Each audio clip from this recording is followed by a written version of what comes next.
Corona తర్వాత మన దేశంలో వచ్చినటువంటి ఒక కన్జంప్షన్ బిహేవియర్, వినిమయ సంస్కృతిలో వచ్చిన ప్రధానమైన చేంజ్ ఒకటి ప్రైవేట్ మొబిలిటీ పైన ఆసక్తి పెరగడం. అంటే పబ్లిక్ ట్రాన్స్పోర్ట్, ప్రజా రవాణా కన్నా వ్యక్తిగత రవాణా సాధనాలు, ముఖ్యంగా కార్ల వాడకాలు పెరుగుతూ వచ్చాయి.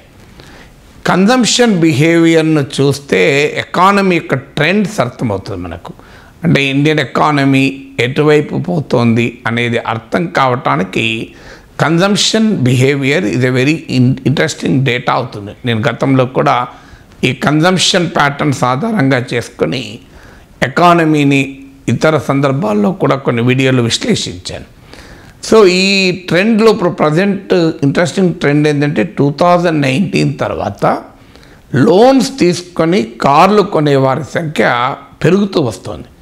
2019లో కార్ సేల్స్లో ప్యాసింజర్ వెహికల్ సేల్స్, ముఖ్యంగా రకరకాల కార్లు, ఈ ప్యాసింజర్ వెహికల్ సేల్స్లో 2019లో 72 to 75% లోన్లపైనే కొనేవారు. ఇది కాస్త ఇప్పుడు 77 to 80% పెరిగింది 2023లో.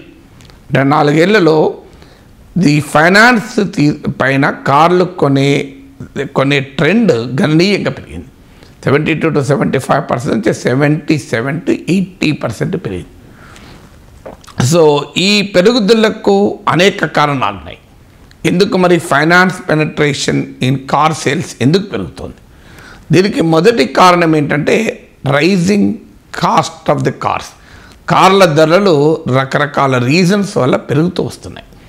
కార్ల ధరలు పెరిగినప్పుడు అవైలబిలిటీ అండ్ యాక్సెసిబిలిటీ ఛాలెంజింగ్ అవుతుంది. అంటే అందరూ కారు కొనలేరు కనుక లోన్లు తీసుకుని కొనే ట్రెండ్ పెరుగుతుంది. ఇది మొదటి కారణం.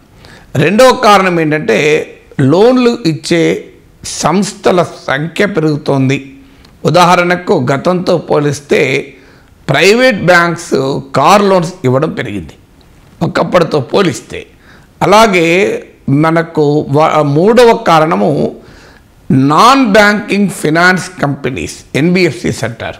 అంటే బ్యాంకులు కానీ అప్పులు ఇచ్చే సంస్థలు, వీరు లోన్లు ఇవ్వడం కూడా పెరిగింది. కార్ల కొరకు లోన్లు ఇవ్వడం పెరిగింది. దీనివల్ల గ్రామీణ ప్రాంతాల్లో కార్ల అమ్మకాలు పెరిగాయి, రూరల్ సేల్స్ పెరుగుతున్నాయి.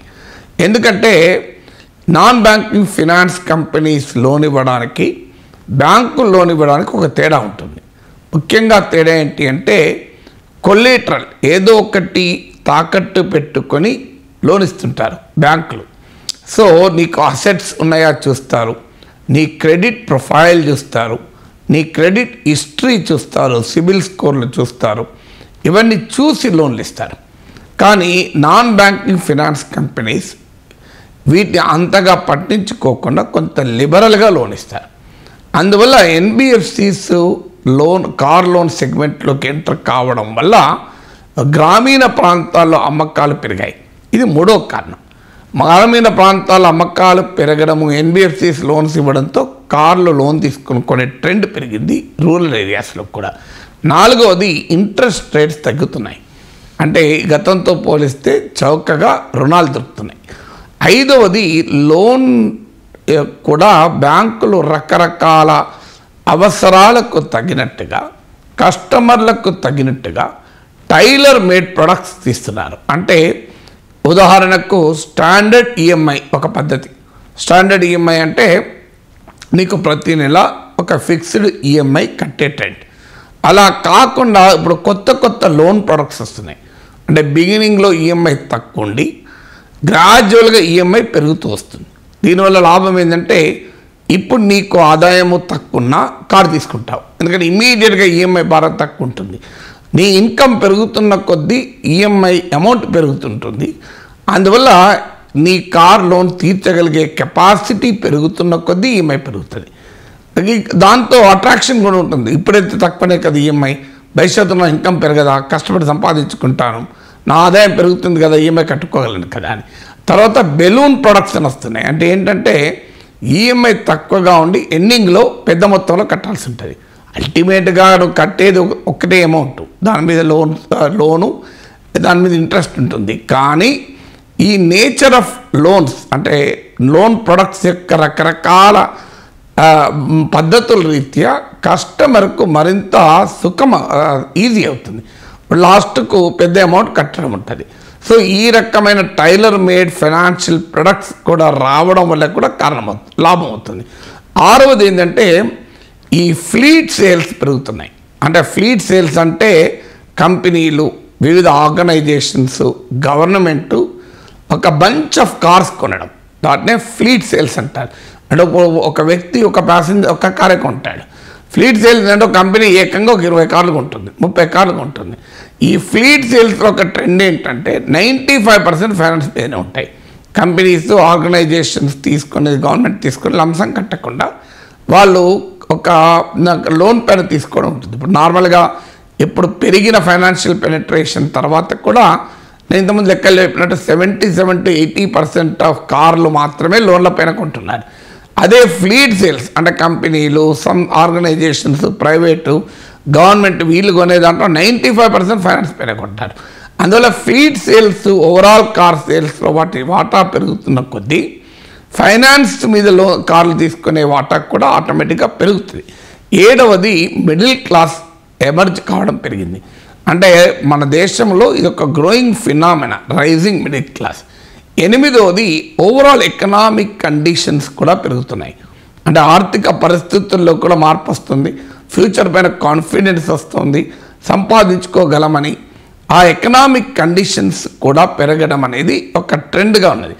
9వ రీజన్ ఏంటంటే ప్రజలకు కన్జంప్షన్ బిహేవియర్ అనేది మారుతూ వస్తుంది. ఒకప్పుడు బాగా ఆదాయం అంటే తప్ప కార్లు, ఫ్రిడ్జ్లు ఇవన్నీ విలాస వస్తువులుగా భావించేవారు. ఎయిర్ కండిషనర్స్ వీటిని లగ్జరీ ప్రొడక్ట్స్గా భావించేవారు. ఇప్పుడు వాటిని లగ్జరీ ప్రొడక్ట్స్గా భావించడం లేదు. మీరు గమనించండి, లోయర్ మిడిల్ క్లాస్ ఇళ్లలో కూడా ఒక చిన్న ఫ్రిడ్జ్ కొనుక్కుంటున్నారు. కార్ అయితే ఏనాడో టెలివిజన్ ఏనాడో లగ్జరీ ప్రొడక్ట్ జాబితాను తెలిపోయింది. ఈ మధ్య కాలంలో ఎయిర్ కండిషనర్లు కూడా లగ్జరీ ప్రొడక్ట్ నుంచి వెళ్ళిపోతుంది. ఒకప్పుడు ఏసీ ఉన్నది వాళ్ళ ఇంట్లో, అంటే ఏసీ గదుల్లో కూర్చొని అని విమర్శించేవారు. ఇప్పుడు ఏసీ లేనిది ఎవరికి అనే చర్చ మొదలైంది మిడిల్ క్లాస్లో పెరగడం వల్ల. అందువల్ల ఒకప్పట్లాగా లేదు. ఒకప్పుడు ఇవాళ డబ్బులు లేనివాడు కూడా స్కూటర్ కొంటున్నాడు, కార్ కొంటున్నాడు, ఫ్రిడ్జ్ కొంటున్నాడు, ఎయిర్ కండిషన్ కొంటున్నాడు. అంటే ప్రజల ఎక్స్పెండిచర్ ప్రియారిటీస్ మారుతున్నాయి. అంటే ప్రజలు ఖర్చు పెట్టేటువంటి ధోరణి మారుతోంది. 9వది. 10వది రోడ్ కండిషన్స్, కనెక్టివిటీ కూడా ఇంప్రూవ్ అయింది. ఒకప్పుడు లాగా లేదు. ఇప్పుడు నీకు కార్ తీసుకొని విజయవాడ పోయినా ఒక 4 అవర్స్లో హైదరాబాద్ నుంచి వెళ్ళిపోవచ్చు. సో ఇదొక కన్వీనియంట్. ఇప్పుడు అవుటర్ రింగ్ రోడ్లు, నేషనల్ హైవేలు, రోడ్ ఇన్ఫ్రాస్ట్రక్చర్ పెరగడం వల్ల కంపారిటివ్లీ కార్ మీద పోవడం అనేది ఎంకరేజింగ్ అవుతుంది.